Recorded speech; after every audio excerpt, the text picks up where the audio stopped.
Bem,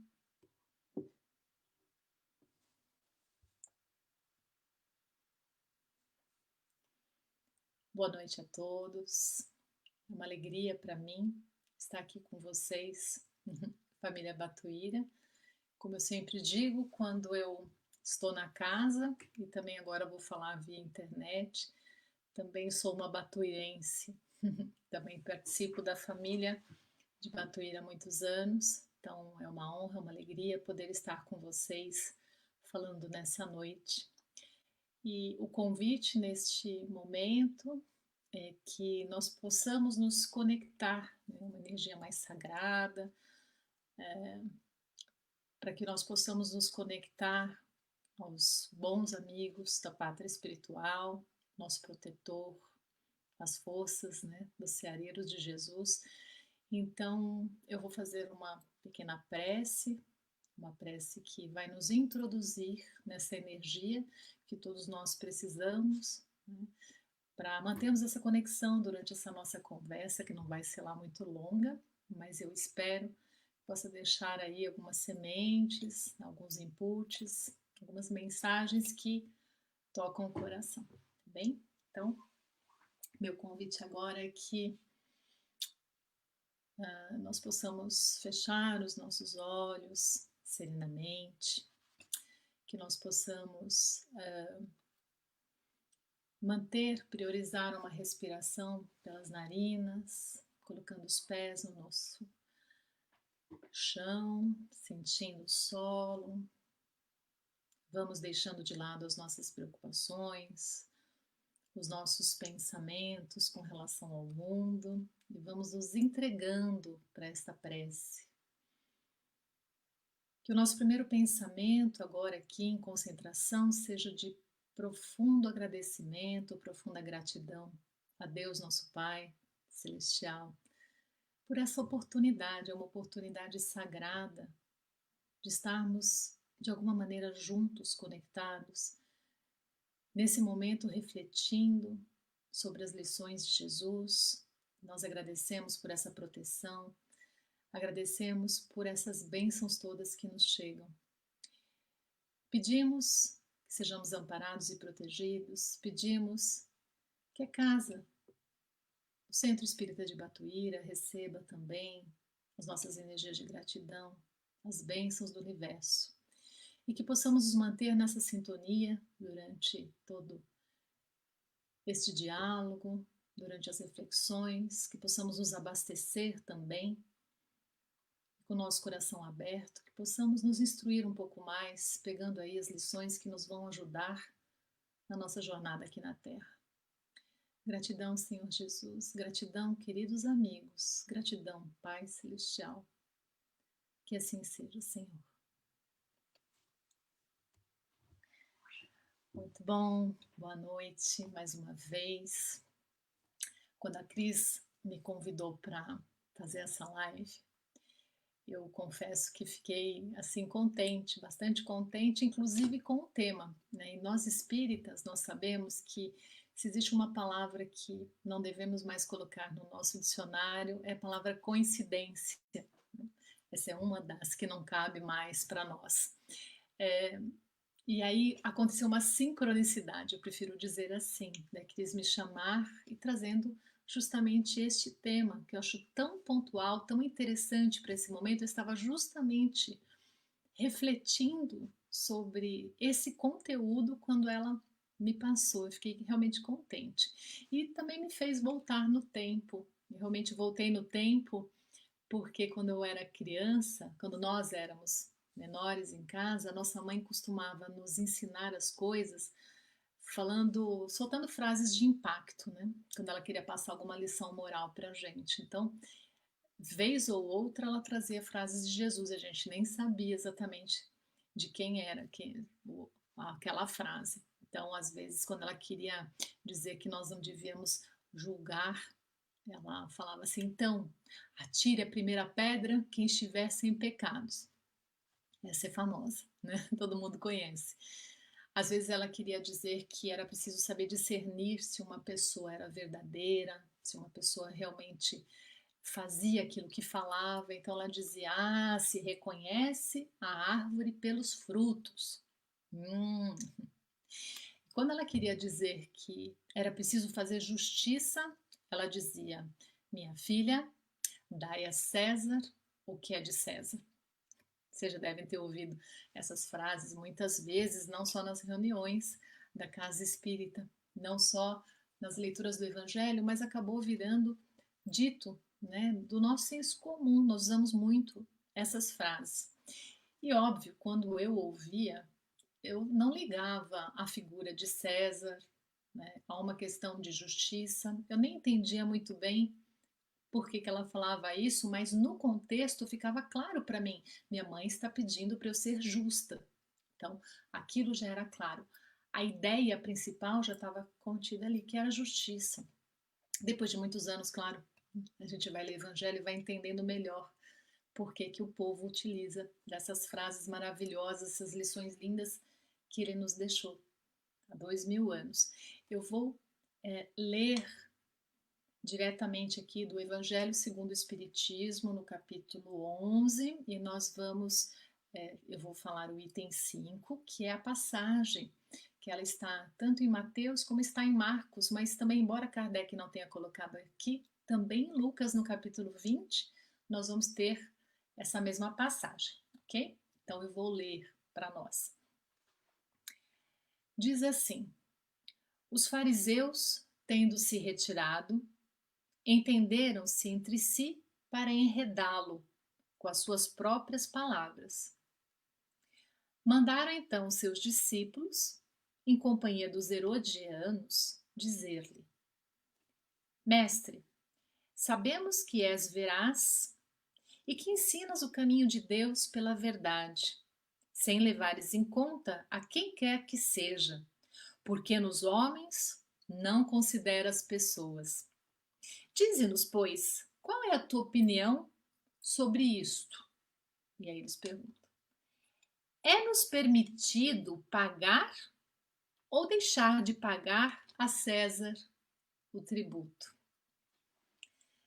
Pois é, aqui eu vou dar uma pausinha, depois tem mais um trechinho dessa passagem do Evangelho. Primeiro vamos refletir. Então, o que aconteceu? Qual foi o fato? Né? Os fariseus, nós já sabemos, quem não sabe ainda eu vou explicar, os fariseus eram os religiosos mais atrelados à política naquele tempo, na Judéia. Né? Entre os judeus existiam já também algumas seitas, então existiam os saduceus, os fariseus, os essênios, são os principais. Os essênios, cansados da corrupção, dessa briga pelo poder ali entre os fariseus e os saduceus, eles foram para o deserto e eles passaram a estudar e a viver no meio do deserto existiam umas colinas ali, numa encosta, uma montanha chamada Qumran, e ali eles ficaram tendo uma vida frugal. Né? Inclusive, João Batista teria ali convivido entre os essênios. Já os fariseus e saduceus, que ficaram tomando conta das questões do templo, eram muito ligados também à política, totalmente atrelados já naquele tempo, e hoje nós vemos que isso tem voltado, né? Muito da religião tem entrado nas questões políticas também. Então, o que acontece? Né? Os fariseus, os religiosos, eles tinham um medo muito grande com relação à figura de Jesus, né? A sua proposta, porque a proposta do Cristo era revolucionária. Se realmente nós colocássemos, né, em prática tudo que Jesus já proclamava naquele tempo, nem haveriam fariseus, tampouco saduceus, porque a questão da seita, da briga pelo poder, né, essa coisa do orgulho, do egoísmo, cairia por terra. Nós teríamos aí, com certeza, uma convivência, né, de fraternidade, de apoio mútuo, que ainda não foi possível, nós ainda não chegamos nesse ponto. Então, o que acontece? Os fariseus temiam Jesus, temiam a presença do nosso mestre na terra e viviam tentando persegui-lo, arruiná-lo de alguma maneira, como se isso fosse possível. E se achavam muito inteligentes, né? Muito astutos. Então, Que eles fizeram? Eles foram até alguns participantes do governo, são chamados os herodianos, porque são aqueles que trabalhavam para Herodes, que era o governante da época, e vieram em grupo, né? Então, alguns fariseus, alguns discípulos e alguns herodianos, e lançaram uma pergunta, porque qual que era a ideia? Vamos colocar uma armadilha. Por quê? Os judeus detestam pagar esse tributo para os romanos, detestam pagar esse tributo para o chefe de Herodes, né, que os judeus pagavam tributos altos para os romanos. Os romanos estavam dominando aquela região naquele período. Eles não queriam mais pagar esses tributos, claro, achavam que estavam sendo aí injustiçados. Agora, devemos dizer que os romanos, sim, dominavam vários povos, né? Não só ali naquela região da Judéia, todo o Oriente Médio, a Europa Oriental, um pedaço da Europa Ocidental, eles existiam um império. Como os romanos faziam? Eles dominavam, mas eles permitiam que o povo falasse a língua local, tivessem os seus cultos, a sua religião, tanto que os romanos que reconstruíram um templo para os judeus que já havia sido destruído. O templo de Salomão foi reconstruído pelos romanos. Os romanos levavam aquedutos, levavam benefícios também para aquelas populações. Nem tudo era exploração, né? Mas o povo pagava um tributo alto, sim, e boa parte ficava para o império, ficava então para César. Então o que eles pensaram? Nós vamos ali levar os representantes do governo que querem receber o tributo e vamos levar os religiosos que são os dissidentes que não aceitam que os judeus paguem esse tributo, que acham isso hediondo. E vamos lançar a pergunta. Então, se ele falar que não devemos pagar a César, o governo vai ir contra Jesus e seus seguidores. E se ele disser, não, nós devemos sim pagar, né? Então os dissidentes judeus ficariam então revoltados. Era essa a armadilha. Claro, Jesus era muito mais sábio do que isso que eles estavam pensando. E aí, vou continuar a leitura. Jesus, porém, lhes conhecia a malícia e respondeu: Hipócritas, por que me tentais?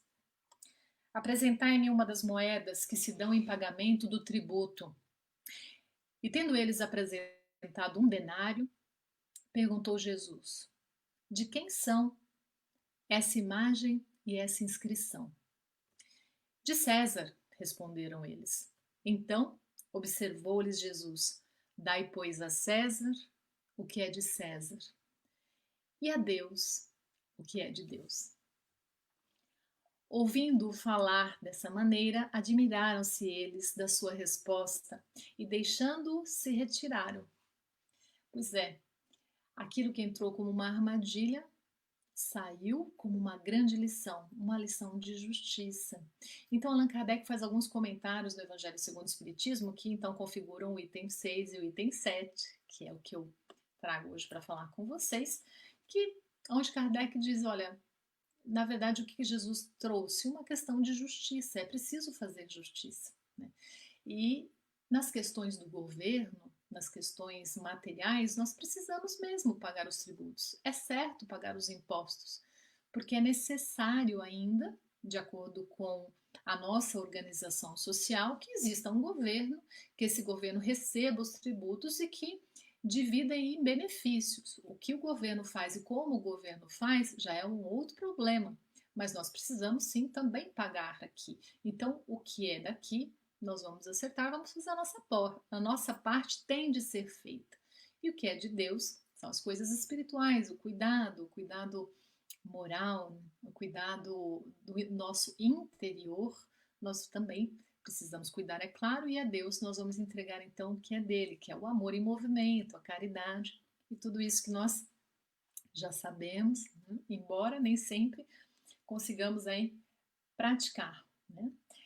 Agora, quando a gente pensa em César hoje, mais crescidinha aqui, eu posso pensar melhor o que representa César.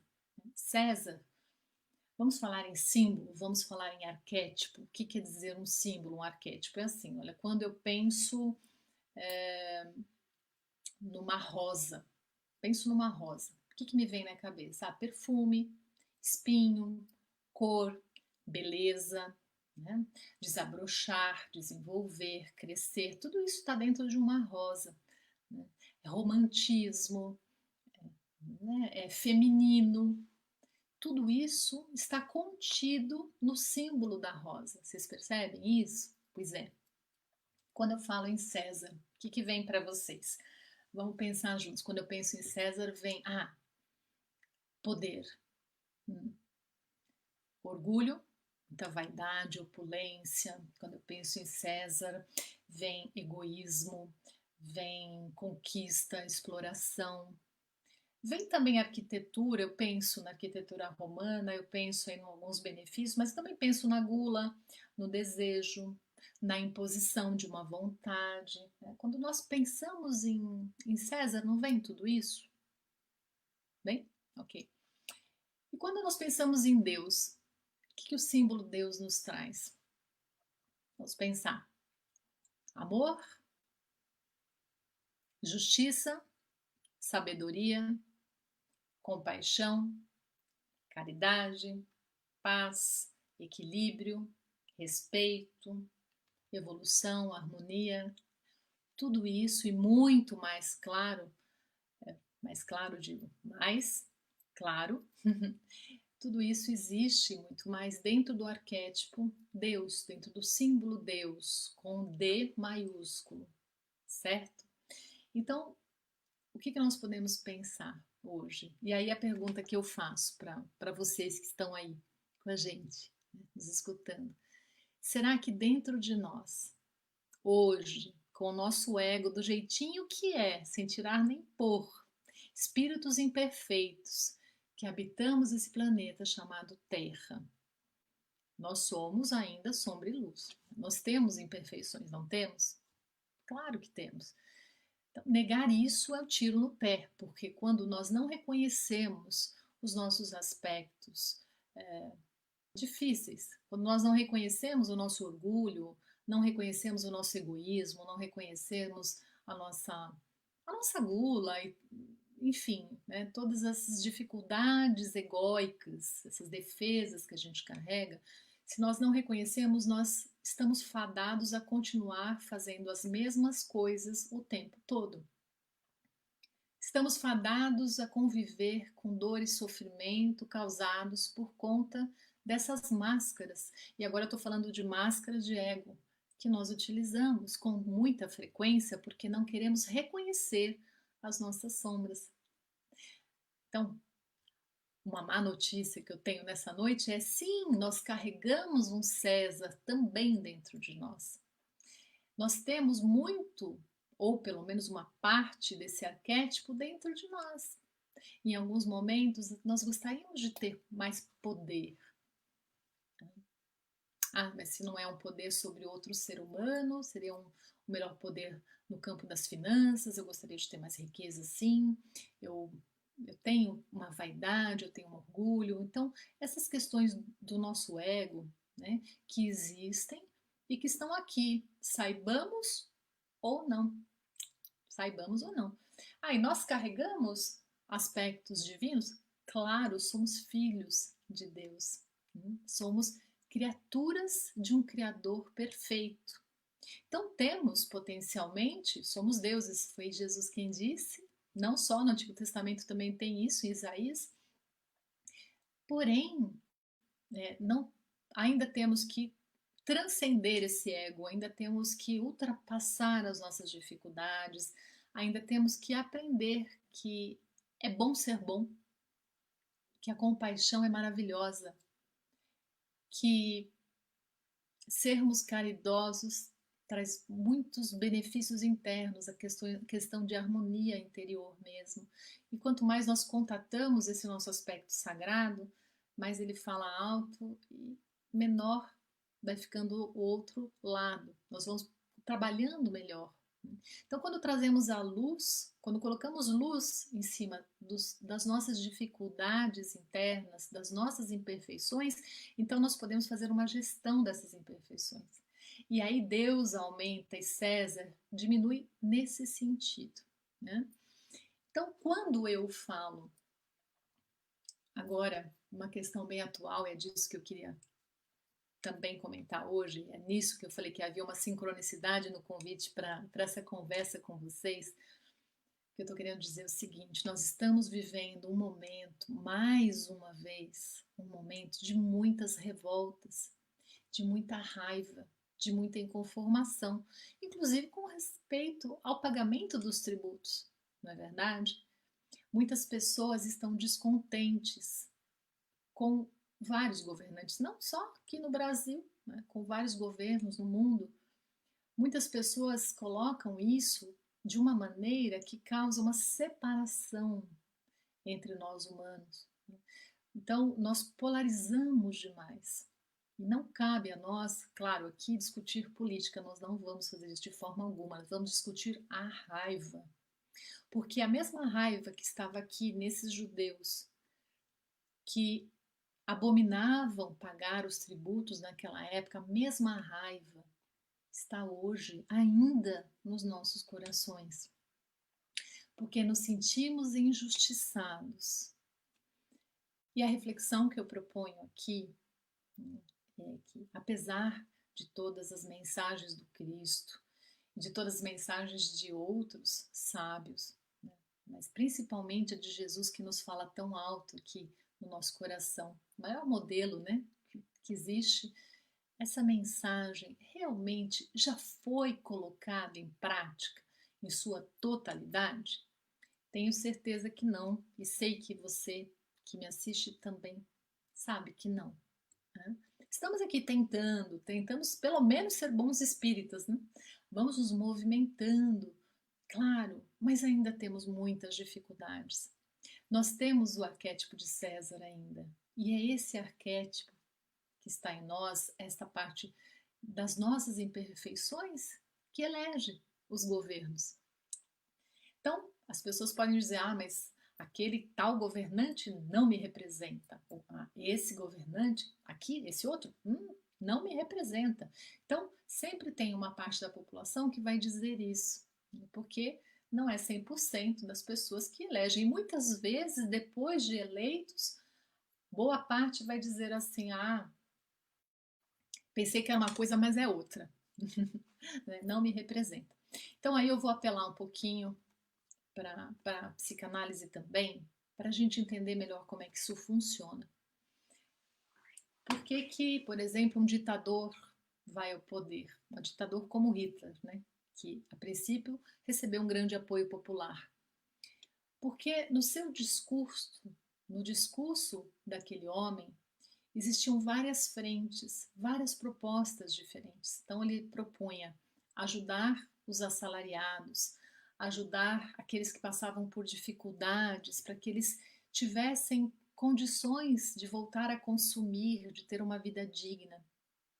Isso era uma parte do discurso. Aí tinha um outro fragmento do discurso que dizia assim: nós somos superiores, nós somos arianos, etc. E tal. Mas isso é uma outra parte. Aí tinha uma outra parte, né? Precisamos combater os homossexuais. Outra parte, não podemos suportar os negros. E uma outra, né? Vamos combater os judeus que estão aí corrompendo a nossa sociedade. Então percebam que no único discurso existiam várias propostas. E o que acontece? Vamos dizer, Cláudia, aqui, vai procurar eleger um governante. Então, se um ou dois fragmentos encontram espaço no meu coração, né, na minha emoção, na forma como eu entendo o mundo, eu posso, de repente, eleger. E eu quase que nem enxergo as outras coisas. Eu gosto de judeu, eu gosto de negro, nada contra o homossexual, mas eu estou passando fome e aí eu preciso. Ou então não, eu realmente tenho um racismo em mim, então tudo bem, eu não tenho nada contra os negros, enfim, os judeus, mas como eu não gosto de homossexuais, então. E é desta maneira que nós vamos elegendo os governos. Então, o que acontece? Eu tentei dar uma explicação de âmbito psicológico para que a gente entenda que, em verdade, nós só vamos ter governos perfeitos quando já tivermos condições aqui internas para termos esses governantes. Por enquanto, ainda temos dificuldades. E, claro, precisamos sim, né, ir falar da justiça, falar sobre as verdades, buscar conscientizar corações, até aí tudo bem. Mas o que diria Jesus para nós? E agora sim, de novo, vamos para o Evangelho? Zé. O que Jesus propõe? Jesus propõe a não violência. Jesus propõe a resistência pacífica. Jesus nos propõe que a gente sim fale a verdade. Então, por exemplo, nessa passagem, eu vou lá retomar. Quando eles vão lá, né, os herodianos e os fariseus, e falam para Jesus: Mestre, sabemos que és veraz e que ensinas o caminho de Deus. O Senhor fala sempre a verdade, sabemos que fala a verdade e que ensina qual é o caminho, né, de Deus, através da verdade. Sem levar em conta a quem quer que seja, porque nos homens não consideras as pessoas. O que esses homens estão dizendo para Jesus? Que Jesus vai falar qual é a verdade, independente se ele está falando com um servo, com um rei, se ele está falando com um homem muito importante ou com alguém que não tem uma importância social. A verdade sempre vai vir através da fala e das ações de Jesus. É isso que eles disseram. E realmente era isso. Isso é uma verdade, né? Então, Jesus não diz para que fiquemos em cima do muro, que a gente jogue mentirinhas no ar, né? Para que façamos esse jogo. Não é isso. Podemos sim falar qual é a nossa verdade, qual é o nosso valor, mas de que maneira? De que maneira? É com espada ou é com compaixão, com amor, com entendimento empático, com uma escuta reflexiva? Então, podemos sim falar a nossa verdade para as pessoas, mas precisamos também pensar como esta pessoa está diante da nossa verdade. E aí eu vou buscar em Emmanuel. O orientador mediúnico de Chico Xavier dizia assim: Chico, não busque discussões infrutíferas. O que quer dizer isso? Se nós já sabemos que a verdade da outra pessoa é esta verdade, nós não somos pais e educadores dessa pessoa. É um irmão do caminho. Essa pessoa tem todo o direito de pensar como ela quiser pensar, desde que ela não me agrida, né? Então, eu me afasto e vou procurar a justiça, mas a pessoa já está ali fechada, não pensa, ela não está aberta para um diálogo, ela não está acessível àquilo que eu quero colocar, mesmo que amorosamente. A pessoa, nós respeitamos e nos afastamos. Então, Emmanuel dizia para Chico: Chico, abençoa e passa. O que quer dizer? Ok, eu vou ficar assentado na minha verdade, eu vou fazer o melhor possível, aquilo que está realmente ao meu alcance. E aqui trazendo para essa lição dessa noite, nessa proposta de dar a César o que é de César, o que seria fazermos o nosso melhor? Trabalhar honestamente, evitar as pequenas corrupções, já que eu não posso falar das grandes corrupções, se eu cometo as pequenas corrupções e eu acabo aí injetando mais problemas no mundo. Fazer o meu melhor, pagar os tributos, claro, vamos pagar os tributos, sim, porque existem muitos que precisam, muito mais até do que nós, e às vezes nós também precisamos, claro, de uma rua pavimentada, precisamos dos cuidados do governo com relação à nossa cidade que nós tanto amamos, né? Precisamos, nosso país, nosso planeta, continuar girando, certo? Então, vamos tomar sim esses cuidados de fazer a nossa parte, mas sempre refletindo. E agora eu vou para o Gandhi, por falar de novo em resistência pacífica, acabo caindo também na proposta do Gandhi. Ele disse que nós precisamos ser a mudança que a gente quer ver no mundo. Senão não vai haver mudança. Precisamos ser essa mudança. Então o mundo vai mudar, o reino vai chegar à Terra, mas o reino está aqui. Primeiro precisamos acionar esse reino, movimentar esse reino. E trocando em palavras, em miúdos agora, aqui para o nosso cotidiano, o que nós estamos dizendo? Se nós não aguentamos mais a violência, se nós não queremos mais a guerra, se nós não queremos mais essa exploração, se nós não queremos mais o César no mundo, enquanto arquétipo de César, nós precisamos olhar para o nosso César interior, porque nós não vamos acabar com o ódio do mundo lançando ódio no mundo. Nós não vamos trazer paz ao mundo aos gritos e berros. Nós não vamos conseguir sair do lugar, pelo contrário, a gente vai continuar patinando no mesmo buraco cheio de lama. Então, ser a mudança que nós queremos ver no mundo é a única saída para nós mudarmos o mundo. E aí a gente fala em justiça, voltando a dar a César o que é de César e dar a Deus o que é de Deus. Então vamos cuidar das coisas materiais, porque sim, estamos reencarnados e é importante, não podemos viver só uma vida mística na Terra. Não é, imagina, não é nem possível. E aqueles que tentam viver apenas uma vida mística acabam que patinam na sua evolução. E também não podemos, claro, como materialistas, focarmos só no mundo, né, cesariano, como a gente diz, né, no mundo de César, no mundo material. Nós vamos aí cuidar das duas coisas, mas sempre tendo como norte, né, as questões do espírito. Esse é o nosso norte, porque somos almas nesse planeta. Então, quanto mais conscientes, quanto mais despertos, quanto mais lúcidos, quanto mais presentes no nosso cotidiano, mantendo essa bússola do Evangelho no nosso dia a dia, que inclusive entra essa lição aqui que está em 3 dos Evangelhos, dos 4, em 3 Evangelhos está ali contido essa lição de justiça, mas não só ela, todas as outras. Se nós formos manter o Cristo como bússola existencial, então nós vamos olhar cada vez mais para o que está aqui dentro, com honestidade, com verdade.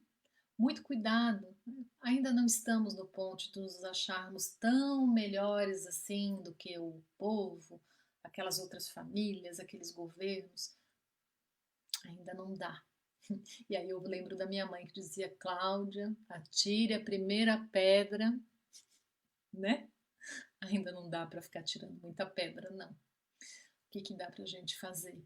Tudo isso que nós estamos falando são essas as reflexões que eu trago, que eu proponho para vocês, para mim, porque eu sou a primeira, né, que estou escutando, e muito importante, para que a gente não entre nessa energia da raiva, da disputa de ideias, porque isso não vai nos levar a lugar nenhum. É um ringue sem vencedores. Todos perdem quando nós nos dividimos enquanto humanos, porque somos irmãos. Todos perdem quando nós ficamos carregando bandeirinhas, sejam elas religiosas, sejam elas políticas, qualquer bandeirinha. O que é mais importante, olhar para dentro e ir para a fraternidade, né? E se entregar para o mundo com o melhor mundo interno que nós possamos descobrir.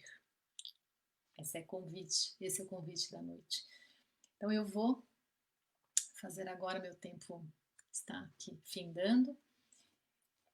Proponho umas vibrações que a gente possa fazer juntos. Eu me despeço com profunda gratidão pelo seu tempo, por estar aí. Sinto energia chegando, viu, gente? Porque energia chega pela internet também. Com certeza vem aí, né? Os fluidos espirituais estão chegando. Muito obrigada. E eu vou me despedir já, antes dessas vibrações, desejando muita paz, muitas bênçãos. Tá bem? Vamos então, mais uma vez, fechar os nossos olhos, se for possível, espero que sim. Fechar os olhos um pouquinho, vamos dar um pouquinho do nosso amor para esse planeta que está tão precisado, né? Está tão necessitado de energias boas. A gente precisa realmente, né, trabalhar por alterar essa psicosfera planetária, como fala André Luiz tão bem nas obras através do Chico. E as nossas preces são muito necessárias. Então, vamos juntos neste momento, fechando os nossos olhos suavemente, tomando de uma respiração um pouco mais profunda, consciente, nessa melhor posição.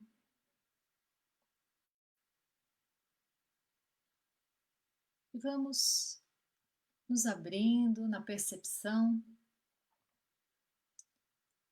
e buscando na nossa mente a figura iluminada, radiante do nosso Mestre Jesus. Senhor, aqui estamos, Mestre, reunidos em Teu nome. Fazei-nos, Senhor, instrumentos da Tua paz. Encontre nos nossos corações, Senhor Jesus, a nossa melhor porção, o nosso amor. E nós te entregamos, Mestre, neste momento. Pedimos que esta luz, que esta bênção possa se irradiar e se potencializar agora. Iluminar o nosso lar, os nossos entes queridos, os nossos familiares. Mestre, abençoa a nossa casa, Senhor. Que seja retirada delas energias densas, que nós possamos sentir nos nossos lares a Tua presença, o Teu amor, a Tua guiança, o Teu equilíbrio, Mestre. Para que tenhamos força para o nosso dia a dia. Pedimos, Senhor, também por toda a nossa comunidade, pela nossa vinhedo, por todas as instituições que trabalham pela diminuição do sofrimento do mundo. Que os hospitais sejam envolvidos em amor, Senhor Jesus. As equipes da área de saúde, que eles tenham coragem, perseverança, que eles possam sentir a presença das equipes da área de saúde, do mundo espiritual. Pedimos também por todos aqueles que estão adoecendo, por aqueles que já adoeceram e precisam de ajuda, que eles tenham também força, que eles tenham os recursos necessários para transcorrerem este momento tão grave, mantendo a certeza de que Deus está no leme. Se for permitido, que seja aliviado as suas dores, os seus sofrimentos, e ainda mais, Senhor, se for possível, a cura. Pedimos, não apenas pelos hospitais, Senhor, mas por todo o nosso planeta Terra que tanto amamos, essa terra sagrada que nos abriga, que nos sustenta, toda a natureza, todos os reinos, todos os seres, Senhor, que eles possam ser envolvidos, que tudo possa ser envolvido no nosso amor, junto do Teu amor que já sabemos é força maravilhosa, é força do nosso Pai. Que possamos, Mestre, ter uma semana de equilíbrio, que no momento do sono físico possamos também aproveitar essas horas tão sagradas e que a cada manhã, na certeza de um despertar sagrado, possamos sempre acordar com a inspiração necessária para um bom dia. Gratidão, Senhor.